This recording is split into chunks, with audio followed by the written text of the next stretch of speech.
Thanks for choosing us. I'm Beverly Broohm. Let's settle for the details now. Finance Minister Ken Ofori-Atta has given assurance that the exemption of Treasury bills from the domestic debt exchange program will not be reviewed. The Finance Minister says it will be suicidal to touch the bonds because they are the main source of funding for government operations.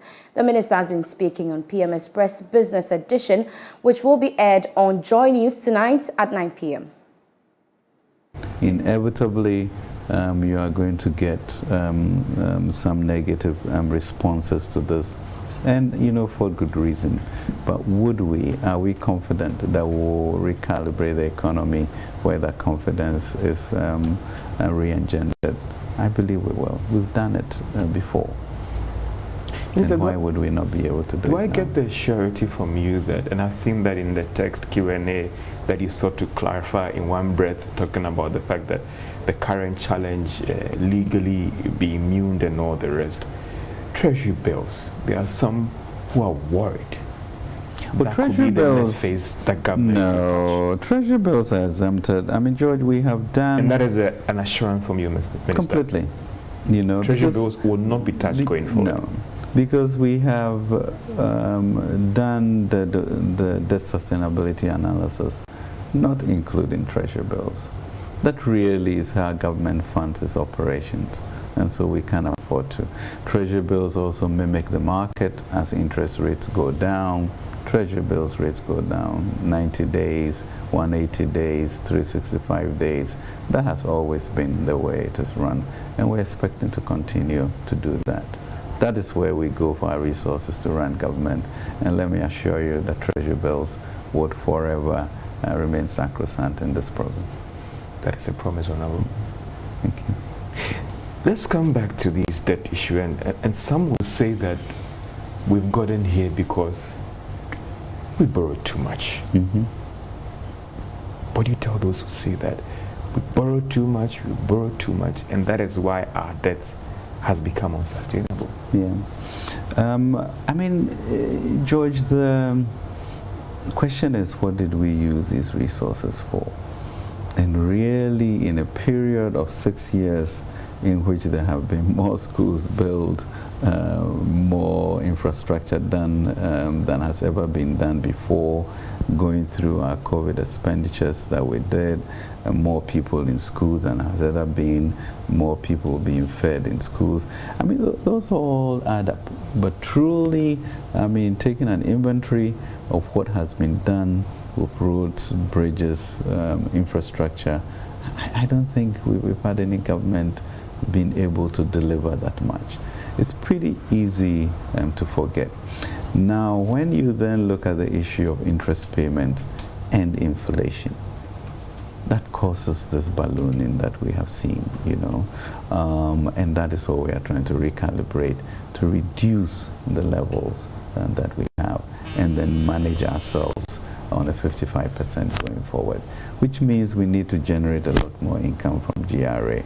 I think you can see last year they did very well. They've done, maybe because it was revised, about over 3 billion Ghana cedis more than what you set out for them. Right. And that then gives you a glimmer of what we can do. But even that, George, is about, 13–14% of revenue to GDP. And our target is, 18–20%. And so you imagine where it would be, and therefore the digitalization, VAT, e-invoicing, etc., we are going to be able to generate the resources. And therefore, even as we cut down interest payments, revenues go up from GRA, and we should be able to manage our economy much better. Let's look at the expenditure debt issue as well, because there are some who also say that where did these borrowings go in terms of the capital expenditure, projects that will pay for itself and all the rest, social programs and all the rest. Right. Weren't these funds going to projects that can pay for itself? Well, these projects take a long time to pay for themselves. And when you get the dislocation of the extent in which we have gotten, from 2020 to now everywhere globally, you extend the period of payback. So then that becomes problematic. But it does not mean that the projects in and of themselves were bad. And we need to be really comfortable, with that situation that we have, and ensure that we make sure these projects are completed, they continue, and they fill in the gap of making the country accessible. PM Express Business Edition airs tonight at 9 p.m. on the Joy News channel. Please make a date. Now, reacting to the Finance Minister's comment, a financial analyst, Christian Techijan, says government's machinery would have come to a halt if Treasury bills were included in the domestic debt exchange program. There's been a lot of analysts on your programs and other media stations who are giving the assurances, because with these things sometimes you need to have historical data to back it. And having gone through the IMF programs in terms of these similar debt exchange programs that have been implemented, especially in other countries, there hadn't been any time that a short-term government investment was actually a part of it. The worst-case scenario was actually making it mandatory for the bonds, which are the long-term government investment papers, to be included. So, I mean, it's reassuring anyway. But so far as some of us are concerned, we knew T-bills were never going to be part of the exchange program. Just for the education of our audience, what would have been the implications if T-bills were attached? All right, so the consequences were going to be dire. What it is, with a 91-day, assuming you have a clientele base that needs to utilize a particular funds and was going to just deposit it with a government investment and earn something on it within 91 days, and it happens the person cannot have access to that funds, it was going to cripple a lot of businesses, because the difference between the short term and the long term was that with a short term, the demand for the funds, it's just as the name depicts, short term, 91 days, the person needs the money. You see, with the bonds, it goes as far as sometimes 5 years, 10 years. And so you could say that the person who's deposited to have the returns or to have the money back in about 5 years does not really have that dire need for that money as we speak. So government, as I also said, as at now, is the only source of borrowing for the government. And just yesterday, it was able to oversubscribe to what it was actually looking for. So if T-bills are included, it means government machinery can also not run, and government needs money to run the machinery. The capital market on the external front is close to us. So the one on the domestic front, that is the short term, i.e. the T-bills, is the only thing available for government to utilize. Now, the African Development Bank is projecting a GDP growth rate of 3.3% for the year 2023 and an end-of-year inflation of 19.5%. This average rate projected by the bank will place Ghana as having the third highest rate of inflation after Sudan and Sierra Leone, with a rate of 78%, and Ethiopia with a rate of 24%. Here's more in the following report. Ghana witnessed a rapid rise in inflation last year, 2022, ending with more than 50% in December.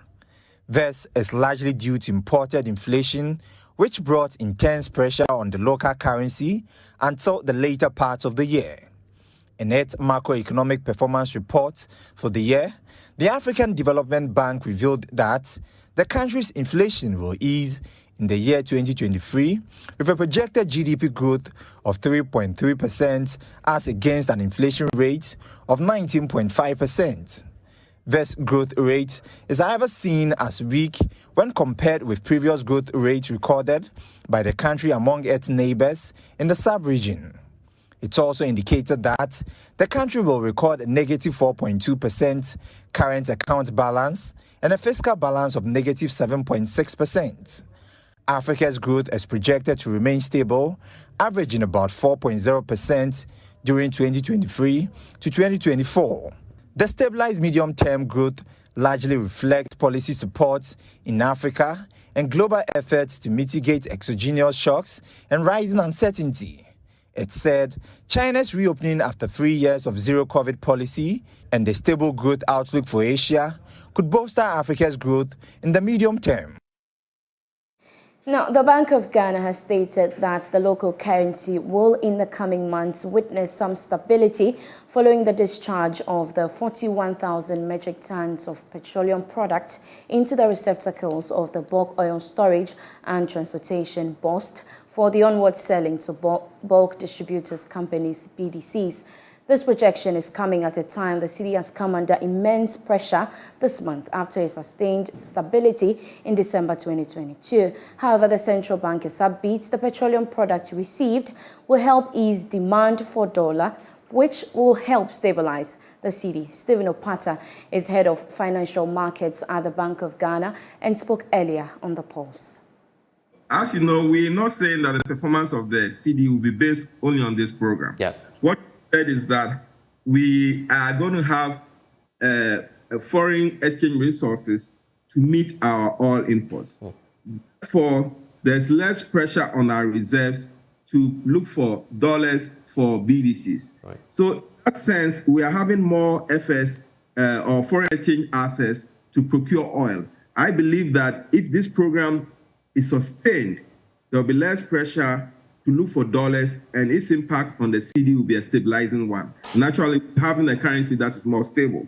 But let me be clear that this is not the only program government or we economic managers are looking at. As you know, we are doing this in the midst of other reforms. And other reforms we are doing, including the IMF reforms, including debt restructuring, are the things that will move us to the next level. In fact, we are trying to do a number of reforms so that we have a better handle on how we manage our cedi.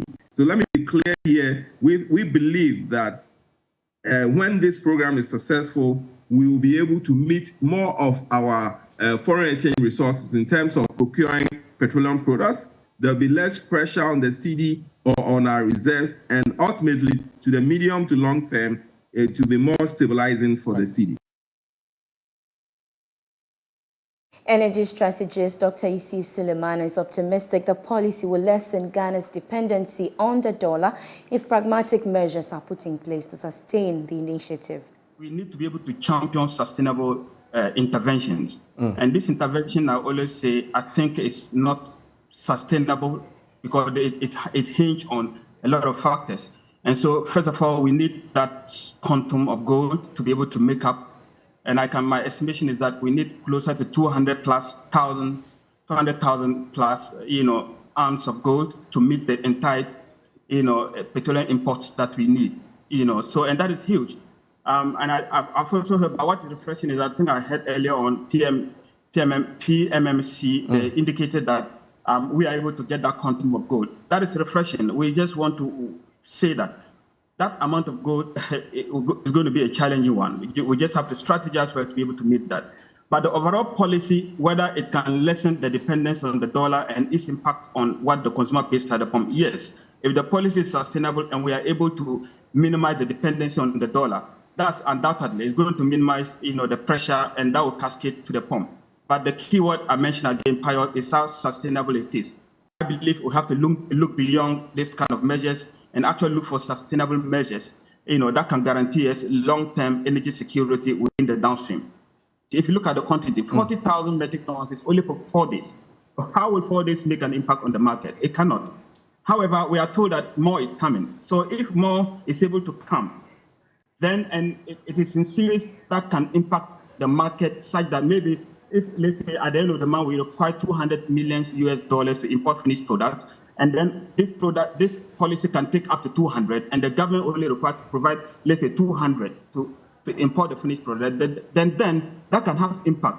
But like I said, the devil lies in the details, and the details are that, are we going to be able to get the required quantum to be able to meet that? That is number one. And number two, are we getting value for money with respect to this kind of transaction? If these things are met, that Ghanaians are going to get value for money with respect to the gold transaction, then we are good to go.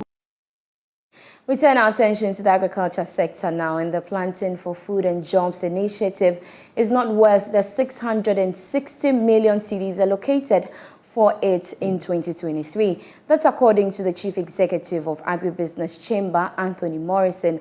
He believes the program has failed and is a waste of the taxpayers' money as foreigners keep exporting directly from the farm gate.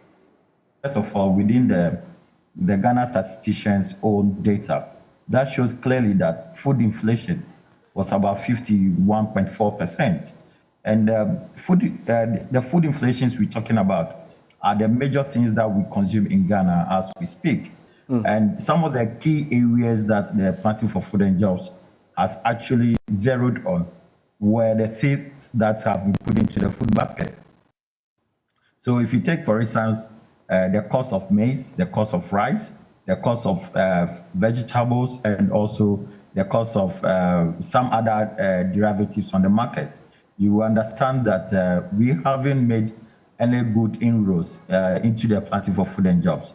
And most importantly, at the point where the farm gate has been exposed to foreigners, where they are accessing a lot of paddy rice, they are buying a lot of soya, they are buying a lot of maize out of the country, I think that is not the best.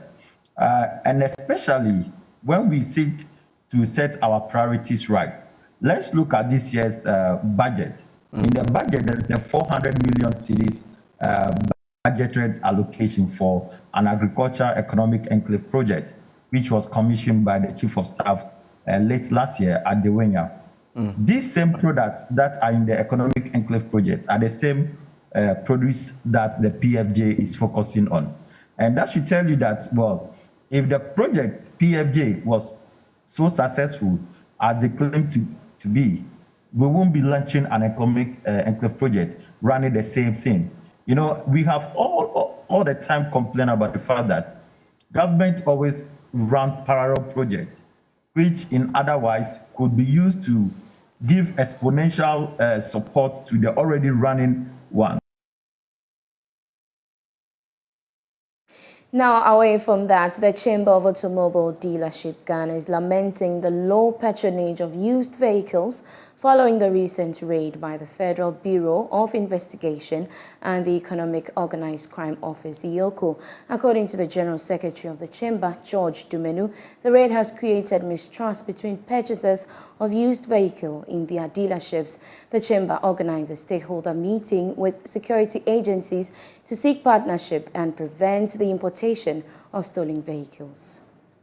On 9th December 2022, EOCO, in collaboration with the FBI and the Royal Canadian Mounted Police, raided a number of used auto dealerships and retrieved several imported luxury vehicles suspected to have been stolen from the United States of America and Canada. In view of this, the Chamber of Automobile Dealership Ghana held a stakeholder meeting with security agencies to get clarity on the foregoing to enable the Chamber educate its members. Here is General Secretary of the Chamber, George Dumenu. In our opinion, majority of these cars are actually not stolen cars, as it is being alleged. Distinguished ladies and gentlemen, is it possible that an ordinary Ghanaian importer can outwit the inspectorate agencies of developed countries like the US and Canada? The checks and balances in these countries are so strict that an ordinary trader from Ghana does not have the sophistication needed to penetrate such a crime scene. We want to get clarity on the foregoing to enable target educate its members, our customers, and the general public. Distinguished ladies and gentlemen, this we believe will affect such unfortunate incidents which occurred on the 9th of December 2022 from Rio area. Mr. Dumenu also used the opportunity to urge security agencies in USA and Canada to ensure due diligence are done before allowing shipment of used vehicles out of their jurisdiction. This raid has had great consequences for our business in the used auto dealership in Ghana by creating a huge mistrust between purchasers of used vehicles. Distinguished ladies and gentlemen, we want to call on stakeholders somewhere here to use their good offices to save the readers through no fault of theirs, are only struggling to make a genuine living. Distinguished ladies and gentlemen, our humble submission here is that the authorities in the United States of America and Canada do proper diligence before allowing shipment of used vehicles out of their jurisdiction. The Chamber of Automobile Dealership Ghana membership, comprised of Vehicle and Asset Dealers Union of Ghana, Korea Importers Association of Ghana, Tema Car Dealers Association, Apenkwa Car Dealers Association, and Automobile Dealers Union of Ghana. Senior Manager Tax Unit at Deloitte Ghana, Gilbert Yuenchi Ado, has advised businesses to develop business plans that would attract investors. According to him, a good business plan demonstrates the viability of the business and its ability to make needed returns by convincing investors. Here's more. You want to attract investors, but you have not made your own house clean. I mean, you need to demonstrate to investors that you have the business acumen, you have the prowess to ensure that whatever they have put into your business will generate the needed income for them to also get the needed returns. What is the return on equity? It's dividend. So if I'm to invest in your company and I look at your business model, and in terms of controls, in terms of efficiency, in terms of technical ability, they are all not present. Why should I waste my time there? Now we are talking about this haircut, government bonds. You see the hula baloo in the market space. So an investor would always want to have certainty.